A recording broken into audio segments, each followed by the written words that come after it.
Hello, നമുക്ക് set Malayalam പരീക്ഷയിൽ വന്ന ഒരു പ്രീവിയസ് ഇയറിലെ ക്വസ്റ്റ്യൻ നോക്കിയാലോ? ചോദ്യം നോക്കിക്കേ. മലയാളത്തിലെ ആദ്യ പിക്കാറസ്ക് നോവൽ എന്ന് വിശേഷിപ്പിക്കപ്പെടുന്ന കൃതിയാണ് ചോദിച്ചിരിക്കുന്നത്. ഇവിടെ പിക്കാറസ്ക് നോവൽ എന്നാണ് പറയുന്നത്. പിക്കാറസ്ക് നോവൽ എന്ന് പറഞ്ഞാൽ എന്താണ്? ഒരു തെമ്മാടിയോ ആന്റി ഹീറോയോ ഒക്കെ നായകനായിട്ട് വരുന്ന നോവലിനെയാണ് പിക്കാറസ്ക് നോവൽ എന്ന് പറയുന്നത്.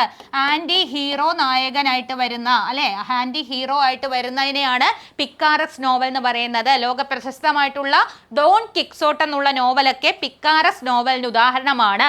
ഇവിടെ മലയാളത്തിൽ 4 ഉദാഹരണം തന്നിരിക്കുന്നു, 4 ഓപ്ഷൻ തന്നിരിക്കുന്നത്. A Parangodi Parinayam, b Virudhan Shanku, c Udayabhanu, d Parappuram. ഇതിൽ ഏതാണ് മലയാളത്തിലെ ആദ്യത്തെ പിക്കാറസ്ക് നോവൽ എന്നുള്ളതാണ് ചോദ്യം.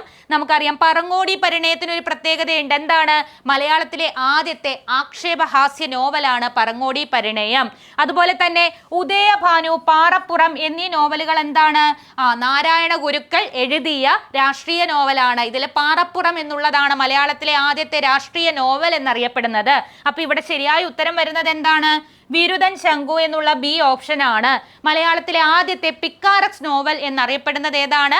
വിരുദൻ ശങ്കുവാണ് പിക്കാറസ്ക് നോവൽ എന്നറിയപ്പെടുന്നത്. അപ്പൊ മലയാളത്തിലെ ആദ്യത്തെ പ്രത്യേകതയുള്ള വിഭാഗത്തിലുള്ള കൃതികൾ ഓർത്തിരിക്കുക. മലയാളത്തിലെ ആദ്യത്തെ ബോധധാര നോവൽ, ബോധധാര സമ്പ്രദായത്തിൽ എഴുതപ്പെട്ട നോവൽ എന്നറിയപ്പെടുന്നത് പോഞ്ഞിക്കര റാഫി രചിച്ച ഏതാണ്? സ്വർഗദൂതനാണ്. അതുപോലെ തന്നെ മലയാളത്തിലെ ആദ്യത്തെ അപസർപ്പക നോവൽ, ഡിക്റ്ററ്റീവ് നോവൽ എന്നറിയപ്പെടുന്നത് അപ്പൻ തമ്പുരാൻ രചിച്ച ഭാസ്കര മേനോൻ എന്നുള്ള കൃതിയാണ്. അതുപോലെ തന്നെ മലയാളത്തിലെ ആദ്യത്തെ ചരിത്ര നോവൽ ഏതാണ്? സി വി രാമൻപിള്ളയുടെ മാർത്താണ്ഡവർമ്മയാണ്. Okay, thank U.